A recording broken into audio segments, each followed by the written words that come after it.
I don't know why I do this to myself.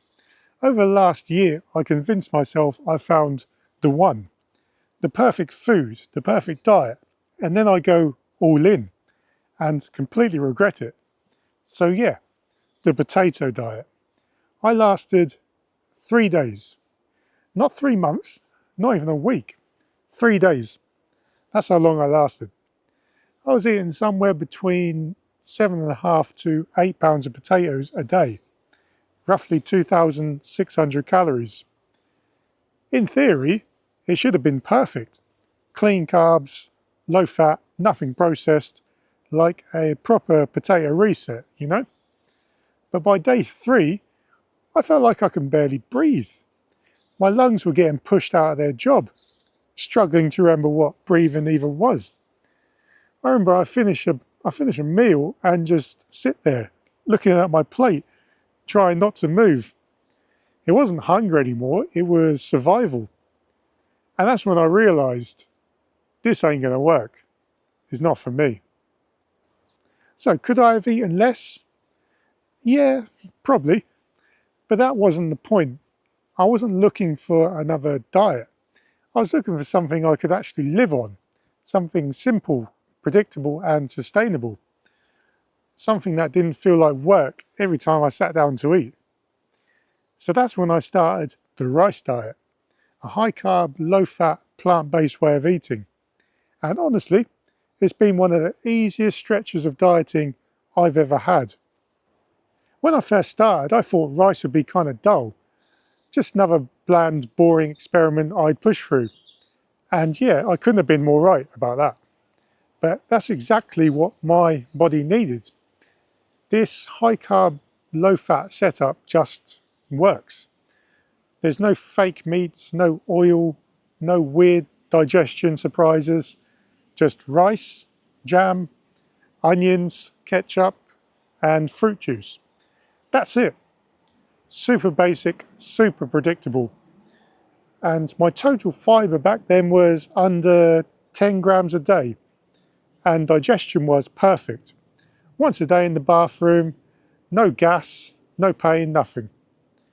If I had amnesia and forgot what diet I was on, I honestly wouldn't know the difference between the rice diet and carnivore. Now I'm still getting some bloating as the day goes on, but that's nothing new. I've been like that since my animal-based days, since about a year ago, so I don't really give it much thought. A few weeks ago I added in lentils just to bump up the protein a little bit after I joined the gym. Slight change overall, and I did notice a few things. There's been a minor increase in bloating and a bit of stomach discomfort here and there. And that's where I think I've pretty much hit my limit for fibre each day. I worked out roughly I'm getting around 34 grams of fibre from the lentils, so around 40 grams total per day, currently now. And that's where it became crystal clear for me. My body doesn't handle high fibre diets very well. 4 years of basically eating zero fibre on carnivore, and now my body's trying to remember what to do with it all. The intention's good, but the body's just not there yet. Now, the whole reason I'm even mentioning any of this is because during that mini potato experiment, I realised I was eating around 60 to 70 grams of fibre each day. And I didn't even realise.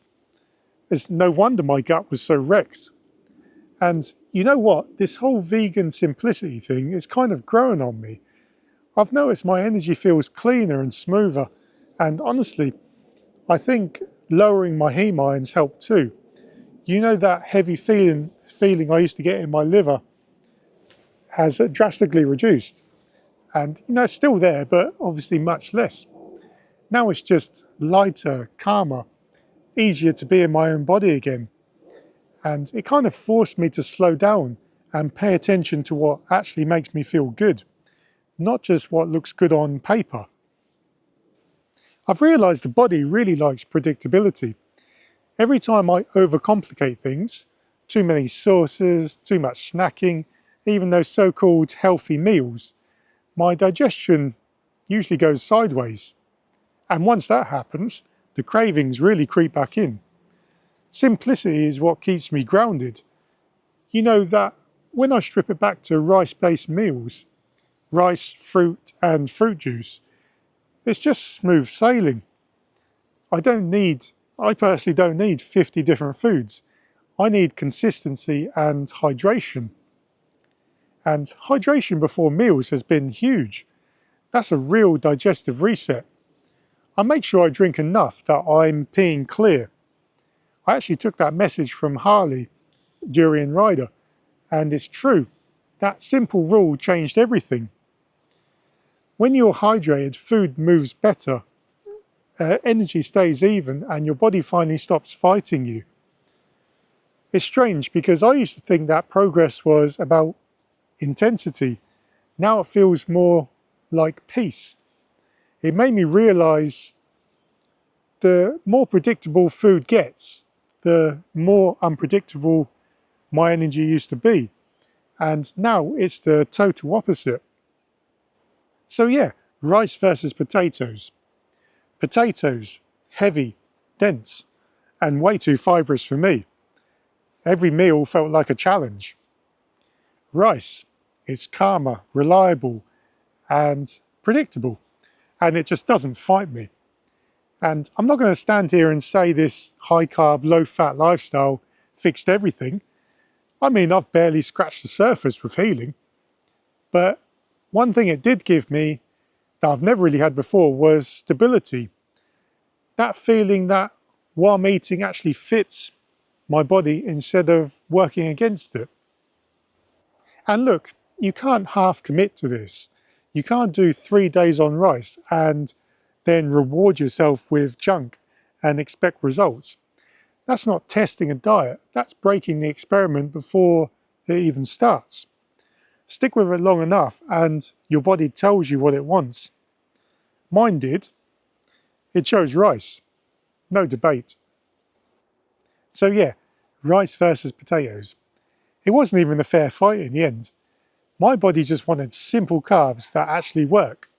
Something that I can live on day to day and plenty of hydration. There's no such thing as a protein deficiency, but run out of carbs and you'll learn real quick what tired actually feels like. So if you're bouncing between extremes, maybe keto, fasting, high carb lifestyles, it might not be the food, it might be how unpredictable you're being with it. Anyway, that's where I'm currently at. Rice wins every time. If you've tried both, then drop a comment. I'm curious to see which side your body picked. I'll see you in the next one.